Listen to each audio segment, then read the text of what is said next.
University మంచి భవిష్యత్తు కోసం తెలుగు విద్యార్థులు ఇష్టపడే యూనివర్సిటీ. అందరికీ నమస్కారం.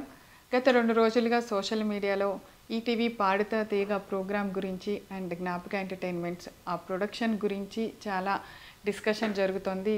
దాని మీద ప్రవస్తి గారు ఎలిగేషన్ చెప్పడం కూడా జరిగింది. సో ఆ క్లారిటీ ఇవ్వటం కోసమే నేను ఈ వీడియో చేస్తున్నాను. So point by point Pravasthi గారు ఏం చెప్పారో దాని గురించి నేను మీకు క్లారిటీ ఇవ్వబోతున్నాను. ఫస్ట్ ఆవిడ మాట్లాడిన దాంట్లో నాకు సాంగ్ సెలెక్షన్లోనే బయాస్ చేశారు. వాళ్ళ ఫేవరెట్ కంటెస్టెంట్లకి ఒక సాంగ్స్ ఇచ్చేవాళ్ళు, నాకు నచ్చని పాటలు, నేను పాడలేని పాటలు అనుకున్నవి చూసి ఇస్తారు అని ఇలా మాట్లాడారు. బట్ సాంగ్ సెలెక్షన్ ఎలా ఉంటుంది అంటే చెప్తాను. మా ETV creative team and Gnapika creative team అంటే అనిల్ గారు అండ్ టీం అందరూ కలిసి వాళ్ళు ఒక 4 జోనర్స్ సెలెక్ట్ చేస్తారు ఎవ్రీ షెడ్యూల్. ఆ 4 జోనర్స్ని మనం కంటెస్టెంట్స్ పిల్లలందరికీ పంపిస్తాము. వాళ్ళందరినీ ఆ జోనర్స్లో మన ఛానల్కి ఉన్న రైట్స్ని ఏ ఆడియో రైట్స్ మనకైతే ఉన్నాయో వాటిలోంచి సెలెక్ట్ చేసి పాటలు ఇమ్మని చెప్తాం, మేము ఇవ్వము. వాళ్ళు ఒక్కొక్క కంటెస్టెంట్ మనకి 6 సాంగ్స్ ఇస్తారనమాట. ఆ 6 సాంగ్స్లోంచి ఇప్పుడు ఒకళ్ళు ఒక స్టైల్ ఆఫ్ సాంగ్ పాడితే రెండో కంటెస్టెంట్కి ఆ స్టైల్ లేకుండా చూస్తాం. అది వాళ్ళు సెలెక్ట్ చేసి పంపించిన 6 పాటల్లోంచి మాత్రమే తీసుకోవటం జరుగుతుంది. సో ఇది ఒక క్లారిటీ. ఈ 6 పాటల్లోంచి మేము ఇచ్చిన పాటని వాళ్ళు ప్రిపేర్ అయ్యి వాళ్ళు రిహార్సల్స్కి వచ్చి అక్కడి నుంచి నోటేషన్లు అన్నీ జరిగిన తర్వాత వాళ్ళు మేము రెడీ అన్న తర్వాత మా షూట్ డేట్ని మేము అనౌన్స్ చేసి షూట్ చేయడం జరుగుతుంది. ఇది సాంగ్ సెలెక్షన్ ప్రాసెస్ అండి. ఇందులో మేము ఎవరికి ఏమి బయాస్ చేసి ఇచ్చే ఛాన్స్ లేదని మీ అందరికీ అర్థమైంది కదా.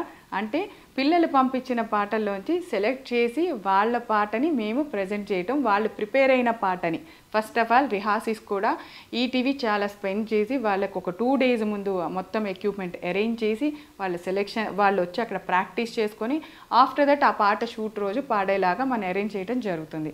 సో ఇంత దాంట్లో జరిగే ప్రాసెస్ని చాలా సింపుల్గా పాట సెలెక్షన్లో బయాస్ జరిగింది అని చెప్పి ప్రవస్తి గారు అన్నారు. సో ఇది క్లారిటీ అండి. సో అండ్ నెక్స్ట్ అసలు మెయిన్ ఎలిగేషన్ కాస్ట్యూమ్స్ ప్రాసెస్ ఎలా జరుగుతుందంటే ఇప్పుడు పిల్లలందరూ దగ్గర నుంచి వచ్చిన సాంగ్స్లో ఫైనల్ అయిన ప్రతి పాటలోంచి ఆ పాటకి తగ్గ ఏ డ్రెస్సులు బాగుంటాయి అనేది ఇట్స్ ప్యూర్లీ నేను డిసైడ్ చేసి ఇస్తానండి. అంటే మేకోవర్లో ఈ పాటకి ఈ డ్రెస్ వేసుకుంటే బాగుంటుంది అని నేను సెలెక్ట్ చేసినవి ఈటీవీకి పంపించిన తర్వాత ఈటీవీ వాళ్ళు మాకు ఎస్ అండి బాగున్నాయి ఇవి అని చెప్పిన తర్వాత నేను అవి డిజైనర్కి పంపించడం జరుగుతుంది. ఆ కాస్ట్యూమర్ ఏదైతే దాన్ని మేము పంపించిన ఫోటో ఉంటుందో దాన్ని డిజైన్ చేసి పిల్లలకి ఆ రోజు ఇవ్వటం జరుగుతుంది. ఇది ప్రాసెస్ అండి. ఇక్కడ ఎవరి చాయిస్ లేదు, పాటదే చాయిస్. పాటకి తగ్గట్టుగా మేము కాస్ట్యూమ్ డిజైన్ చేస్తాను తప్పితే అవి మనుషులకి తగ్గట్టుగా ఏ రోజు డిజైన్ చేయటం జరగలేదు. మీరు ఒక్కళ్ళే ప్రవస్తి గారు ఇది చెప్పింది. అండ్ ఇంకొక ఎలిగేషన్ కూడా చేశారు మీరు కాస్ట్యూమ్స్ పాయింట్లోనే. నన్ను కాస్ట్యూమర్ మీ బాడీకి ఏ డ్రెస్ సరిపోదు అని అన్నారు అని. నిజంగా అది తప్పు, అది చాలా తప్పు మాట. ఎవరు బాడీ గురించి మాట్లాడాల్సిన అవసరం లేదు. అది ఎవరి ఇష్టం, దేవుడిచ్చింది ఎవరు కాదనలేము. దానికి మనం ఒకళ్ళు కామెంట్ చేశారని మనం ఊరికే ఉండక్కర్లా, మీరు చెప్పచ్చు అందరికీ. కానీ మీరు ఇది ఎక్కడ చెప్పాలి, మీరు షూటింగ్ జరుగుతున్నప్పుడు సెట్లో అక్కడ నాకు కానీ షో డైరెక్టర్ అనిల్ గారికి కానీ అండ్ అక్కడ ఉన్న ఈటీవీ ప్రొడక్షన్ మేనేజర్కి కానీ మీరు చెప్పాలి. బాధ్యతగా ఉంటే, మీరు బాధపడి ఉంటే ఆ విషయంలో మీరు ఆ రోజు చెప్పకుండా ఈరోజు ఆఫ్టర్ ఎలిమినేషన్ వచ్చి నా బాడీ షేవింగ్ చేశారు, నన్ను ఈ డ్రెస్సులు వేసుకోమన్నారు, నన్ను ఇలాగే ఉండమన్నారు అని చెప్పారు. ఇప్పుడు ఓన్లీ ప్రవస్తి గారికి ఏవైతే పొట్టి బట్టలు ఇచ్చామో అని మాట్లాడారో ఒక్కసారి 10 ఎపిసోడ్లు మనం ప్రవస్తి గారితో షూట్ చేయడం జరిగింది. ఆ 10 ఎపిసోడ్స్ కాస్ట్యూమ్స్ ఒకసారి చూడండి. ఇక్కడ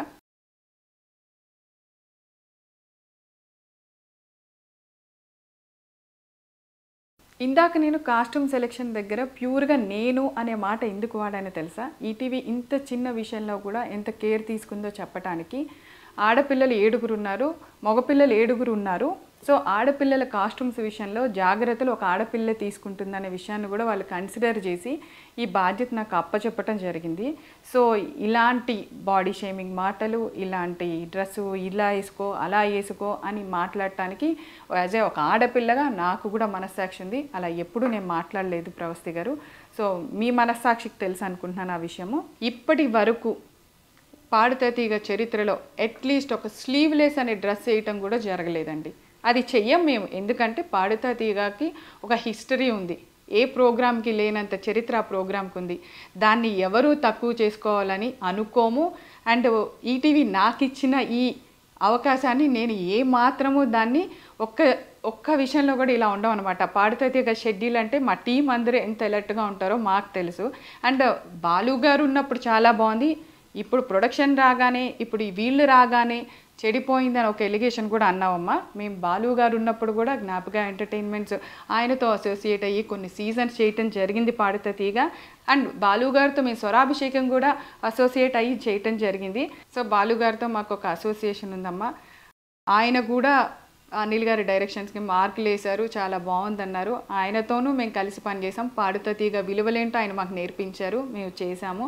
అండ్ ఇంకొకటి ఫోర్త్ది జడ్జెస్ గురించి. అసలు జడ్జి అంటే అర్థం ఏంటి చెప్పండి? జడ్జి అనే వర్డ్కి మీనింగ్ ఏంటి? వాళ్ళు అక్కడ కూర్చుంది ఒక జడ్జి అనే స్థానంలో ఒక తీర్పు ఇచ్చిన తర్వాత దాన్ని అపోజ్ చేయటానికి నేనెవరు, మీరెవరు, ఇంకొకళ్ళు ఎవరు? ఫర్ సపోజ్ ఎగ్జాంపుల్ ఏదైనా ఒక కేసులో ఇది జడ్జిమెంట్ ఫైనల్ అని చెప్పేసిన తర్వాత నేనేం చేయలేదు, నేను నిరపరాధిని, జడ్జిమెంట్ రాంగ్ ఇచ్చారు, ఆ జడ్జి తప్పు చేశారు అంటే కుదురుతుందా? ఇట్స్ లా ప్రకారం వెళ్తుంది. సో ఇక్కడ జడ్జిమెంట్ కూడా ప్రతిదీ మీరు పాడిన పాటలకి వాళ్ళు ఇచ్చిన జడ్జిమెంటు ఒక మార్క్ షీట్ మా దగ్గర ఉంటుంది. ఆ మార్క్ షీట్లోంచి మేము అన్ని టోటల్ చేయగా మేమేమి మిమ్మల్ని ఒక ఎపిసోడ్కి ఎలిమినేట్ చేయాలా, 2 ఎపిసోడ్కి ఎలిమినేట్ చేయాలా, 4 ఎపిసోడ్స్కి ఒక ఎలిమినేషన్ జరుగుతూ ఉంటుంది. ఆ 4 ఎపిసోడ్స్ అంటే మీరు 4 పాటలు పాడుంటారు. 4 జోనర్స్లో ఉంటాయి. ఆ 4 జోనర్స్లో మీకు వచ్చిన మార్కులు టోటల్ చేసిన తర్వాత మాకు జడ్జెస్ నుంచి ఆ మార్క్ షీట్ వచ్చాక జస్ట్ మేము అనౌన్స్ చేయటం తప్పితే ఇందులో ఎవరికి ఎటువంటి రైట్ లేదు, ఈవెన్ ఇంక్లూడింగ్ ఈటీవీ యాజమాన్యంతో సహా. జడ్జెస్ ఇచ్చిన మార్కుని మేము అక్కడ ప్రజెంట్ చేయవలసిందే. ఇది ఫస్ట్ రూల్. అండ్ మీరు అగ్రిమెంట్ రాసేటప్పుడు కూడా, మీరు సంతకం పెట్టేటప్పుడు కూడా జడ్జిమెంట్కి మేము గౌరవిస్తాము అనే పాయింట్ ఉంటుంది. అది చదువుకొని ఉంటే బాగుండేది ప్రవస్తి. మీకు అన్ని పాయింట్స్ మీరు అడిగిన, మీకు అనిపించిన, బాధగా అనిపించిన అన్ని పాయింట్స్ మీద బయట వాళ్ళకి అర్థం అవ్వాలి అని చెప్పి నేను క్లారిటీ ఇవ్వటం జరిగింది. సో మీకు ఎందుకో మీ ఆలోచనలో మీకు అవి తప్పులుగా అనిపించాయి. డెఫినెట్గా నీకు మంచి ఫ్యూచర్ ఉంది. ఇలాంటివన్నీ పక్కకు పెట్టి నువ్వు డెఫినెట్గా నీ లైఫ్లో ఫైట్ చేసి మళ్ళీ అగైన్ ఒక సింగర్గా చూడాలనుకుంటున్నాము. ఇలాంటి అపోహలన్నీ పక్కన పెట్టేసే ప్రవస్తి. All the best.